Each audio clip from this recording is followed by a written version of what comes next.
Good afternoon students. Logical reasoning का session हमारा चल रहा था, तो आज हम आर्ग्यूमेंट्स करेंगे डिस्कस। आर्ग्यूमेंट्स क्या होते हैं? देखो हमारे पास ना ये जितने भी क्वेश्चंस होंगे उनमें कोई क्वेश्चन पूछा होगा, जैसे यहाँ पर क्वेश्चन नंबर 1 है, should token be issued at railway reservation counter. इस तरीके से आगे जितने भी क्वेश्चंस हैं, एक क्वेश्चन पूछा होगा जिसका आंसर हमें यस या नो में देना है, और यस या नो के सपोर्ट में कोई ना कोई आर्ग्यूमेंट लिखा है। तो बेसिकली यहाँ पर अगर हम डायरेक्शन को पढ़ें, making decision about important question, it is desirable to able to distinguish between strong argument and weak arguments.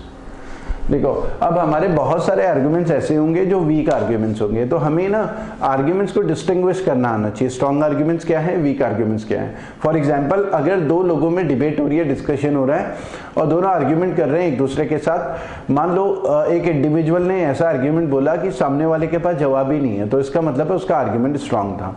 लेकिन अगर सामने वाला लगातार काउंटर करता जा रहा है, जवाब देता जा रहा है, इसका मतलब आर्ग्यूमेंट वीक था। तो बेसिकली हमें आर्ग्यूमेंट्स को डिस्टिंग्विश करना है, उसका आर्ग्यूमेंट स्ट्रांग है या वीक है, ठीक है, यस या नो के सपोर्ट में, ठीक है। और साथ में ये भी बोला हुआ है, आगे पूरा पढ़ लेते हैं, may not be directly related to question, may be the minor importance, may be related to some trivial aspect of the question. Weak argument क्या है उसको एक्सप्लेन किया हुआ, ठीक है। वीक आर्ग्यूमेंट क्या होता है, माइनर एस्पेक्ट भी हो सकता है उस पर्टिकुलर क्वेश्चन का, कोई ट्रिवियल छोटा मोटा एस्पेक्ट भी हो सकता है, लेकिन वो स्ट्रॉन्ग आर्ग्यूमेंट नहीं होगा। हमें देखना है वीक आर्ग्यूमेंट, ठीक है। उसके अलावा हमें ये भी देखना है कि यस या नो के सपोर्ट में कोई ना कोई आर्ग्यूमेंट होना चाहिए। हमें सेलेक्टिव नहीं होना, मतलब आर्ग्यूमेंट जो है कंडीशनल नहीं होना चाहिए। तो कंडीशनल आर्ग्यूमेंट जो होते हैं वो क्या होते हैं, वो स्ट्रॉन्ग आर्ग्यूमेंट नहीं होते, वो वीक आर्ग्यूमेंट होते हैं, ठीक है, वो वीक आर्ग्यूमेंट होते हैं। इसका मतलब क्या है कि अगर हम यस बोल रहे हैं, यस के सपोर्ट में कोई बात बोल रहे हैं और हमने उसमें इफ एंड बट्स भी लगा दिए कि अगर ऐसा हो तो, मैंने आपसे पूछा कि इस साल आपका सिलेक्शन हो जाएगा, तो आपने बोला हाँ सर हो जाएगा, ठीक है, लेकिन साथ ही साथ आपने कंडीशंस लगाई, इफ और बट्स लगा दिए कि सर अगर एग्जाम इजी आ गया, ठीक है, और उस दिन 2-3 एग्जाम और हो गए तो ज्यादातर स्टूडेंट्स डिस्ट्रीब्यूट हो गए इधर उधर, तो इफ एंड बट्स अगर आप लगा रहे हैं तो कंडीशनल आर्ग्यूमेंट लगा रहे हैं। तो कंडीशनल आर्ग्यूमेंट हमेशा वीक होते हैं। आर्ग्यूमेंट कोई भी होना चाहिए, जनरल होना चाहिए और एक स्ट्रॉन्ग आर्ग्यूमेंट होना चाहिए। कंडीशनल आर्ग्यूमेंट हमेशा वीक होंगे। तो आगे आपको ऐसे क्वेश्चंस मिल सकते हैं जिसमें कंडीशनल आर्ग्यूमेंट होंगे, वो सारे के सारे आर्ग्यूमेंट्स वीक होंगे, ठीक है। तो क्वेश्चन पढ़ते हैं तब आपको ज्यादा क्लैरिटी आएगी। यहां पर आते हैं, should token be issued at railway reservation counters. Arguments पढ़ने से पहले यस या नो जो भी बोलना है पहले समझ लेते हैं खुद से। एक अंडरस्टैंडिंग होनी चाहिए अपने आप से कि क्या इसके फायदे क्या हैं। तुम्हारा खुद का अगर आप अपने आप से सवाल करो कि रेलवे रिजर्वेशन काउंटर में टोकन इशू करना चाहिए, तो हाँ या ना जो भी होगा उससे फायदे नुकसान क्या है, इसको पढ़ने के बजाय खुद से अगर हम सवाल करें तो हमें एक बात समझ में आती है कि रेलवे रिजर्वेशन काउंटर में टोकन इशू करने से क्या होगा, एक तो लंबी सी लाइनें लगेगी, लोग आराम से बैठेंगे, जब उनका नंबर आएगा, ठीक है, खिड़की में विंडो में लिखा हुआ होगा कि भाई 13 नंबर, तो फिर खड़े होके आएंगे और 13 नंबर पे अपना काम कराएंगे। फिर नंबर इस बीच जिसका नंबर 20 है तो उसे पता है कि मुझे अभी टाइम लगेगा, तब तक अपना कुछ काम भी कर सकता है बाहर, ठीक है, ये आराम से बैठा भी रह सकता है, ये फायदे होंगे, ठीक है। और उसके अलावा ये भी हो सकता है, क्योंकि टोकन इशू करना जरूरी नहीं कि लॉन्ग क्यूज की ही बात है। यहाँ पर हम इंडिया की बात करें, भीड़ बहुत है, तो बहुत सारी ऑर्गेनाइजेशन ऐसी भी है जहाँ भीड़ नहीं होती लेकिन तब भी टोकन सिस्टम है। टोकन सिस्टम होने से क्या होता है कि सब कुछ सिस्टमैटिक नजर आता है। जैसे बैंक में मान लिया भीड़ नहीं है लेकिन टोकन दिया, हमने चेक लगाया, बैंक में हमें टोकन मिला, फिर टोकन लेके हम दूसरे काउंटर पे गए, तो सिस्टमैटिक तरीके से हो रही हैं चीजें। तो कई बार टोकन इशू होता है सिस्टमैटिक तरीके से चीजों को करने के लिए, मतलब डिजिटल ऑफिस की तरफ एक बार हम जा रहे हैं थोड़ा बहुत, मतलब टेक्नोलॉजी को यूज कर रहे होते हैं। वो जो ट्रेडिशनल तरीका है, लंबी लाइन लगे हुए बारी बारी से वो कर रहे हैं, वो ट्रेडिशनल तरीके से ना होके थोड़ा सा अपग्रेड किया है ऑफिस, सिस्टमैटिक करने की कोशिश करिए, ठीक है। तो वैसे हमारा आंसर यही होगा कि हाँ रेलवे रिजर्वेशन काउंटर में टोकन, यस में ही आंसर हमारा आंसर होगा। लेकिन यस के सपोर्ट में आर्ग्यूमेंट जो भी होना चाहिए वो स्ट्रॉन्ग आर्ग्यूमेंट होना चाहिए, कंडीशनल आर्ग्यूमेंट वगैरह कुछ नहीं होना चाहिए। तो यहाँ पर यस बोला है तो यस तो होना ही चाहिए, लेकिन आर्ग्यूमेंट देखना है हमें स्ट्रांग है या वीक है। Customer will not have to wait for hours in long queues. देखिए ये आर्ग्यूमेंट एक एस्पेक्ट्स में तो सही है, मतलब एक पर्टिकुलर कंडीशन में तो सही है। कंडीशन इसमें क्या मान के चलें, कंडीशन क्या मान के चलें, लॉन्ग क्यूज को, क्योंकि टोकन सिस्टम केवल लॉन्ग क्यूज को ही एड्रेस नहीं कर रहा। टोकन सिस्टम कई बार सिस्टमैटिक तरीके से चीज़ों को करने के लिए भी इशू होता है। जरूरी नहीं कि लॉन्ग क्यूज हैं इसीलिए टोकन होना चाहिए। तो टोकन सिस्टम लॉन्ग क्यू हो या ना हो, दोनों कंडीशन के लिए होता है, सिस्टमैटिक तरीके से चीज़ों को करने के लिए होता है। तो ये वाला जो यस के सपोर्ट में आर्ग्यूमेंट है, एक कंडीशनल आर्ग्यूमेंट है जिसमें केवल लॉन्ग क्यूज को कंसिडर किया गया है। तो इसलिए यस तो ठीक था, लेकिन यस के सपोर्ट में जो आर्ग्यूमेंट है वो कंडीशनल आर्ग्यूमेंट है। सेकेंड वाला अगर हम पढ़ें, yes it will help people to utilise their time in more constructive manner, तो फिर इसमें यस के सपोर्ट में यस तो ठीक है, यस के सपोर्ट में जो आर्ग्यूमेंट है ये भी कंडीशनल आर्ग्यूमेंट है, इसमें भी एक तरीके से लॉन्ग क्यूज को कंसिडर किया है, तब लोग अपना मोर कंस्ट्रक्टिव मैनर में टाइम यूटिलाइज कर सकते हैं। तो दोनों ही आर्ग्यूमेंट कंडीशनल आर्ग्यूमेंट है जिसमें भीड़ को ही कंसिडर किया गया है। जरूरी नहीं कि टोकन सिस्टम भीड़ को सोच के ही कोई ऑर्गेनाइजेशन इंप्लीमेंट करे, ठीक है।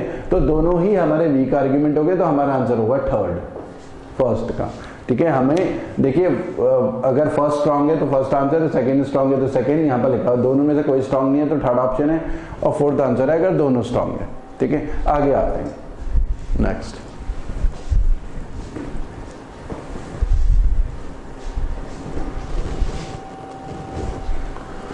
Should fine arts be utilised for raising funds for charity. अब फाइन आर्ट्स क्या है, आर्ग्यूमेंट पढ़ने से पहले समझ लेते हैं। फाइन आर्ट्स मतलब किसी ने पेंटिंग करी है, नक्काशी करी है, तराशी करी है, ठीक है, कोई भी फाइन आर्ट्स।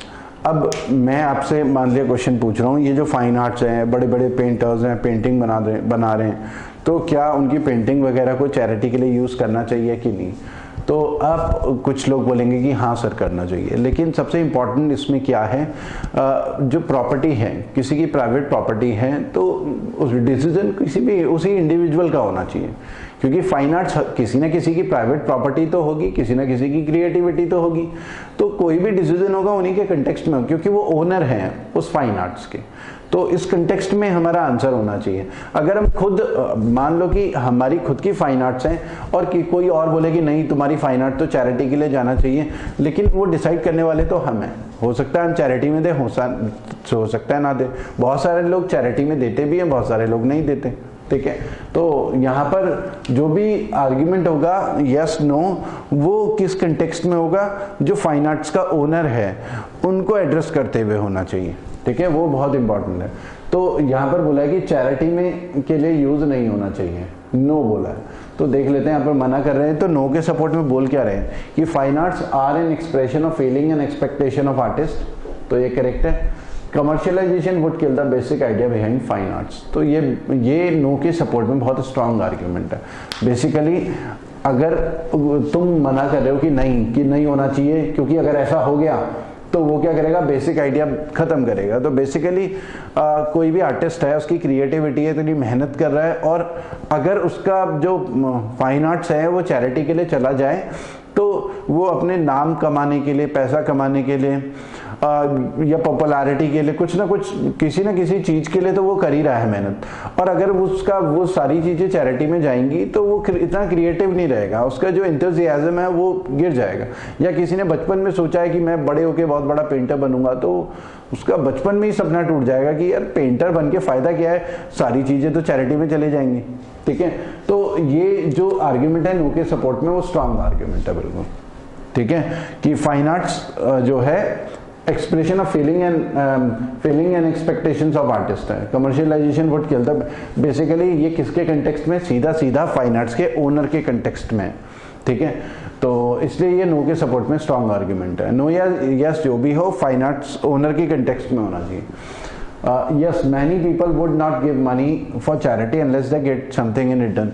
ये बात तो ट्रू है, लेकिन हमें देखना है कि यस के सपोर्ट में क्या ये स्ट्रॉन्ग आर्ग्यूमेंट है, तो ये वीक आर्ग्यूमेंट है। मैंने क्वेश्चन पूछा फाइन आर्ट्स को चैरिटी में यूज करना चाहिए कि नहीं करना चाहिए, तुमने बोला हाँ सर करना चाहिए क्योंकि हमारे अड़ोसी पड़ोसी बहुत पैसे वाले हैं, उनकी जेब से तभी पैसा निकलेगा। लेकिन जो फाइन आर्ट्स का ओनर है वो तो यही बोलेगा ना कि तुम्हारे पड़ोसी कंजूस हैं, उनकी जेब से पैसा निकालने के लिए मेरी प्रॉपर्टी क्यों बेची जाए।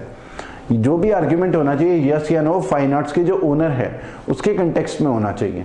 तो यहाँ पर उसके कंटेक्स्ट में नहीं है, यहाँ पर किसके कंटेक्स्ट में, कुछ अमीर या कंजूस लोगों की जेब से पैसा निकालने के कंटेक्स्ट में कि वो तभी पैसा निकालते हैं, बदले में जब तक कुछ मिलता नहीं है। ठीक है, तो इसलिए सेकंड वाला हमारा गया।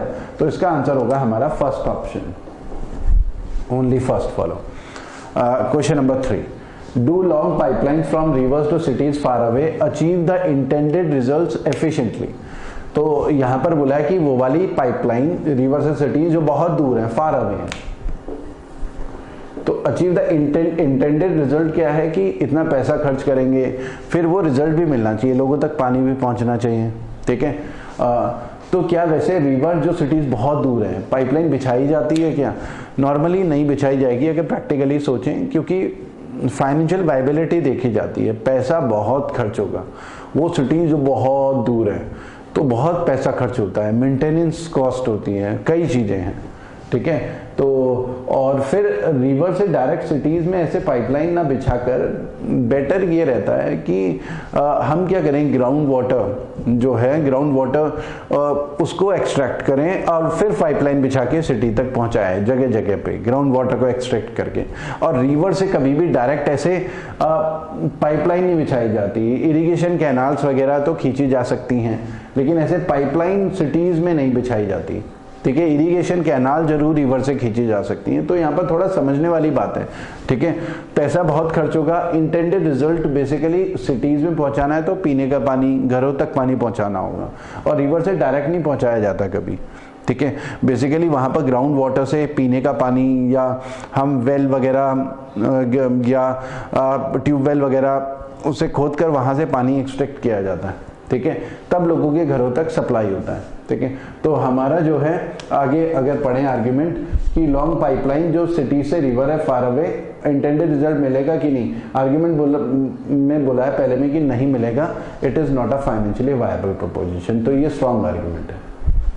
अगर मान लिया कि मिनिस्टर्स लोग आपस में मीटिंग कर रहे हैं, एक मिनिस्टर्स ने बोला कि हम पाइपलाइन बिछाएंगे रिवर से, मान लो हरिद्वार सिटी से देहरादून तक पाइपलाइन बिछाएंगे।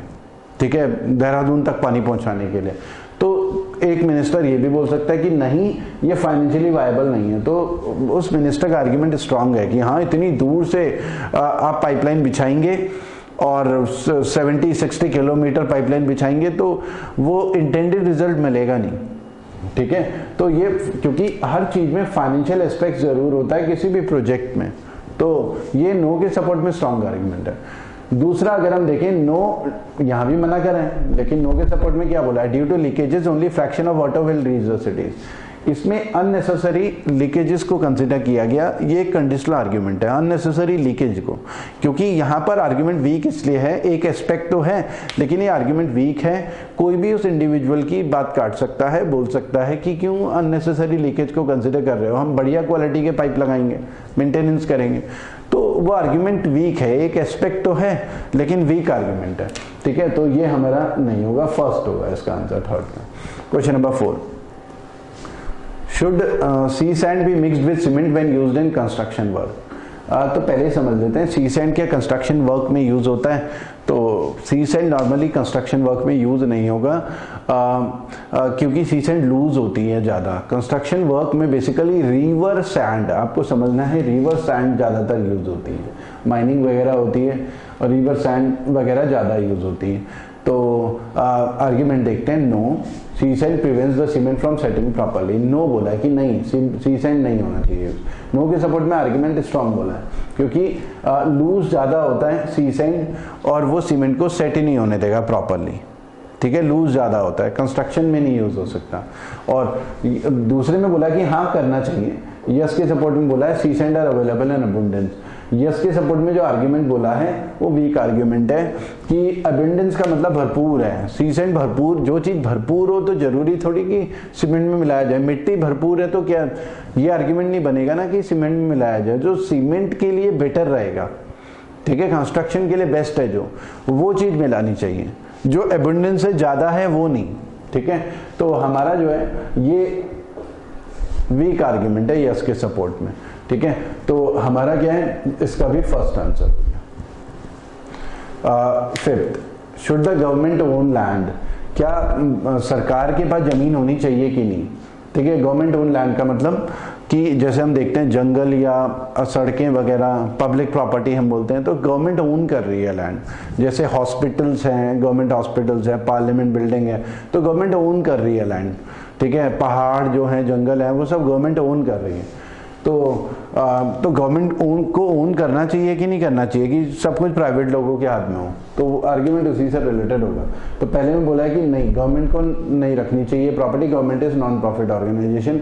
नो के सपोर्ट में ये वीक आर्ग्यूमेंट है, क्योंकि गवर्नमेंट नॉन प्रॉफिट ऑर्गेनाइजेशन, उनके यहाँ पर कहने का मतलब ये है कि नॉन प्रॉफिट ऑर्गेनाइजेशन को जमीन की जरूरत ही नहीं है, और नॉन प्रॉफिट ऑर्गेनाइजेशन को भी लैंड की जरूरत हो सकती है, क्योंकि इतना बड़ा जब सिस्टम चलाना हो तो जमीन की जरूरत तो होगी ही सरकार को।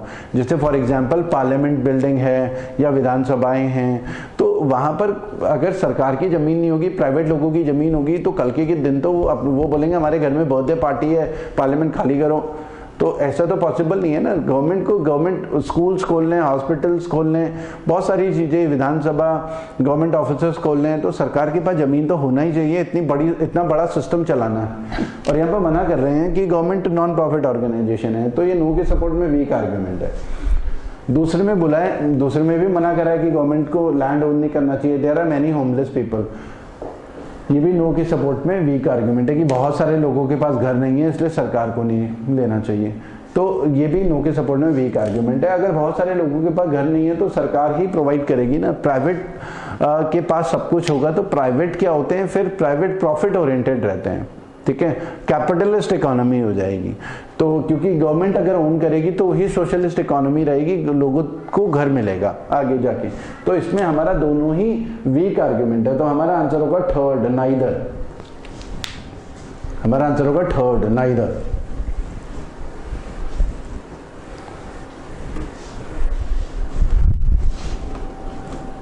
हाँ, sixth, should the agriculture sector be mechanised in the villages. Mechanised का मतलब है सब कुछ मशीनों के थ्रू, जैसे कटिंग, सोइंग, रोइंग, सब कुछ मशीनों के थ्रू हो, ठीक है।